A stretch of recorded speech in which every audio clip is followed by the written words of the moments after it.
Olá, meus amigos, muito bom dia, boa tarde, boa noite. Como sempre, é um prazer imenso estar falando com todos vocês.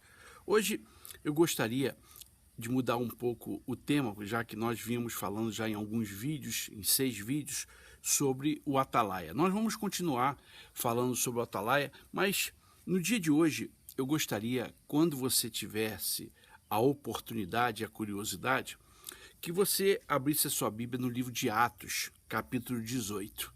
Ou até mesmo do 16 em diante, até o 18, você vai ter um bom entendimento como o apóstolo Paulo, ele começou a pregar a palavra de Deus. E no capítulo 18, tem um versículo, no versículo 9, aonde o Senhor aparece para ele e diz o seguinte: não temas, mas fala e não te cales. Então, quando Paulo começa a pregar, naturalmente ele foi impedido. Ele foi impedido, ele foi ameaçado, porque ele pregava a verdade, ele pregava contra a idolatria, ele pregava contra os deuses estranhos. Então as pessoas ficaram furiosas e falaram para que ele se calasse. E imediatamente o Senhor Jesus aparece para ele e fala para ele: não te cales. Não te cales, porque eu sou com você. Quer dizer, a mesma coisa Deus falou para Moisés, falou para Josué, falou para muitos profetas: eu sou contigo, não te cales, vá adiante. Então Paulo, ele começa a igreja de forma humilde, já com problema, porque o que ele falava causava reação. A igreja não era grande, a igreja recém começava. E ele, então, já teve os primeiros problemas, porque o que ele pregava era a verdade. O que ele pregava incomodava o diabo. E, por si, o diabo, ele usava as pessoas, usava as autoridades para ser contra Paulo, para prendê-lo, para ameaçá-lo. Quer dizer, então, nos dias atuais, a gente vê que, quando Jesus fala: eu sou contigo, não te cales, é porque existem pessoas que se calaram. É porque existem pastores que se calaram com relação à verdade. Hoje, a maioria dos pastores, eles estão pregando um evangelho que agrada as pessoas. Um evangelho que não causa nenhuma reação no diabo. Porque o diabo está satisfeito com esse tipo de evangelho. O evangelho de muita música, de muito grito, de muita dança, um evangelho folclórico, um evangelho maquiado, um evangelho onde todo mundo é cristão. Aonde todo mundo é cristão. Então, o diabo, ele não tem por que reagir. Ele não tem por que perseguir as igrejas. Ele não tem por que...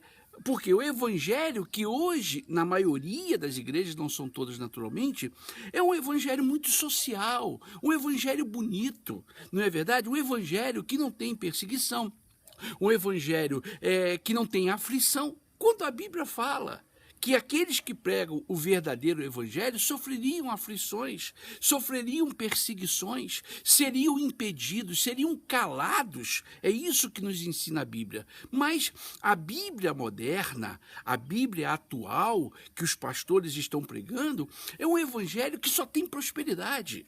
Não é verdade? Não que você não possa lograr as coisas, porque também é bíblico, mas é um evangelho que só tem prosperidade. Você vai com uma dor de cabeça, então o pastor vai ensinar que você tem que prosperar. Você vai com uma dor de barriga, o pastor vai ensinar, vai falar para você que você tem que prosperar, que você tem que dar o dízimo, tem que dar a oferta, que você tem que fazer o sacrifício. Você vai com um problema com o seu marido, o pastor vai falar de prosperidade. Passa a reunião toda falando de prosperidade. Quer dizer, é um evangelho onde as pessoas, elas não aprendem nada. Elas não aprendem nada porque são inúmeras as pessoas que me ligam e dizem: bispo, a gente não aprende nada. Ontem mesmo, fazendo a reunião, apareceu um casal que dizia: olha, a gente não aprende nada. O que a gente aprendeu há 20 anos é que tem nos sustentado. Porque se a gente tivesse entrado na igreja hoje, a gente estaria perdido, porque a gente não aprende nada.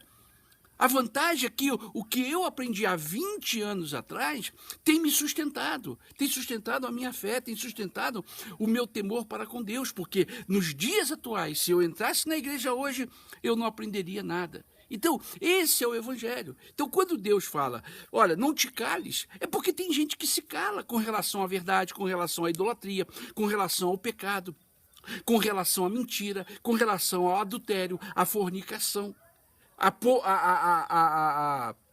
corrupção, porque muitas igrejas estão envolvidas com a corrupção. Então, eles não podem falar contra a corrupção.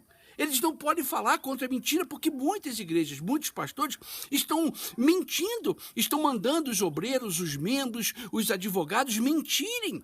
Quer dizer, então esse é o evangelho que a gente tem presenciado.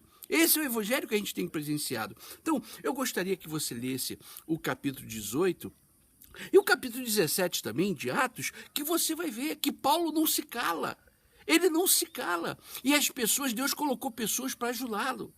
Da única maneira que o diabo tem de me calar é que se eu não tiver recursos. Por isso eu peço a sua ajuda financeira.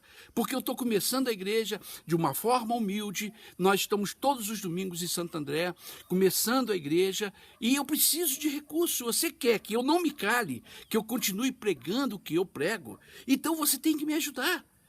Talvez você esteja ajudando a um sistema que já se calou há muitos anos atrás. Talvez você esteja ajudando com o seu dízimo, com a sua oferta, a uma igreja onde o pastor ele está calado com relação à verdade. Ele está mudo com relação à verdade. Agora, ele não está calado, ele não está mudo para ficar falando o dia todo de dinheiro, para encher você de envelope, para encher você de campanha. Aí ele não está mudo, aí ele não está calado. Então você está ajudando esse sistema, você não vai poder reclamar. Você não vai poder reclamar. Não venha reclamar, porque eu digo incomodado é que se mude. Incomodado é que se mude. Então você está sustentando a um sistema, a uma igreja, a um pastor, aonde ele está calado com relação à verdade. Ele não fala do pecado, ele não fala da idolatria. O Brasil é o país... É o maior país católico do mundo. Então, como não falar da idolatria? Diz para mim. Diz para mim, é como eu chegar no Nordeste e não falar de água. Se lá está faltando água, como é que eu não vou falar de água? Como é que eu não vou orar para Deus fazer chover se eu estou no Nordeste, onde as pessoas têm 6 anos que não tem água? Então eu vivo num país maior, o maior país católico do mundo, 200 milhões de pessoas, a sua maioria são idólatras, e se morrerem vão para o inferno, e os pastores estão calados. Os pastores estão calados e você está sustentando ele. Você está ajudando ao pastor ficar cada dia que passa mais calado. Mas eu não. Se você me ajudar, não vou ficar calado. Por isso eu peço a sua ajuda. Então Jesus falou para Paulo, não te cales, não te cales. Então, meu amigo e minha amiga, me ajude. Eu peço a sua ajuda. 100, 200, 300, o que você puder ajudar, nós estamos pagando aluguel. Nós não podemos avançar se nós não tivermos recursos. E eu não vou impor às pessoas que estão começando comigo uma carga, um peso. Eu não vou fazer isso. Jamais vou fazer isso. Então eu conto com a sua ajuda. Você que me conhece, você que diz, bispo, eu gosto das suas pregações. Não te cales, bispo. Não te cales. Continue pregando, mas você não me ajuda. Você não me ajuda. Quer dizer, não é o diabo que vai me calar. Mas a falta de recursos vai me calar. Por quê? Porque eu vou ficar amarrado. Eu vou ficar pregando para poucas pessoas. Tem vários pastores. Ontem mesmo me ligou um da Colômbia, que querem trabalhar comigo, que querem que eu abra uma igreja lá. Mas eu não tenho recursos. Eu tenho vários pastores que estão desanimados, homens de Deus que eu os conheço, que querem trabalhar, que querem ganhar almas, que querem sair desse sistema que já está mudo. Esse sistema já está mudo com relação à verdade, com relação ao evangelho bíblico, ao evangelho dos princípios. Então tem muita gente que quer, mas eu preciso de recursos. Então você, pastor, me ajude com o seu dízimo, com a sua oferta, porque você está sustentando um sistema que está mudo, você está sustentando um sistema que está calado e não vai adiantar, porque esse sistema não vai mudar. Eu garanto para você, ele não vai mudar. A tendência é piorar. A tendência é colocar mais e mais cargas sobre as pessoas. Então, eu quero que você me ajude, porque eu não vou colocar carga sobre ninguém. Por isso, eu venho aqui a pedir a sua ajuda. Leia a Bíblia. Paulo foi ajudado. Paulo começou a igreja com a ajuda de pessoas. As pessoas deram casa para ele, deram alimentação para ele, as pessoas deram estadia para ele, as pessoas deram tudo para ele. Ele começou a igreja com poucas pessoas dentro de uma casa. E a igreja se desenvolveu porque Paulo não se calou. A igreja cresceu porque Paulo não se calou. Mas hoje em dia a igreja está muda. Ela não está nem calada. A igreja hoje, ela está muda com relação à verdade. Eu peço a sua ajuda, o seu dízimo, a sua oferta. Se você quer, se você gosta do que eu faço, do que eu prego, então me ajude, vai lá no banco, faça uma transferência.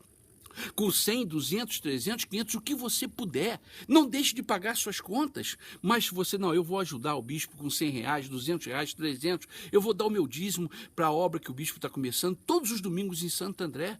Eu já comecei o trabalho, já tem um mês que eu estou fazendo o trabalho lá. Tenho poucas pessoas, mas eu não vou sobrecarregar essas pessoas. Eu não vou sobrecarregar essas pessoas. Então, eu conto com a sua ajuda. Se você quiser me ajudar, meu amigo, minha amiga, eu não vou me calar. Eu não vou me calar.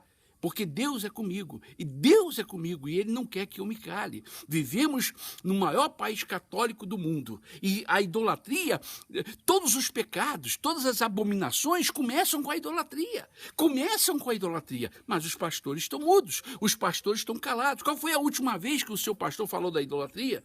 Qual foi a última vez que o seu pastor falou sobre a mentira, falou sobre a fornicação, falou sobre o adultério, falou sobre a corrupção? Qual foi a última vez?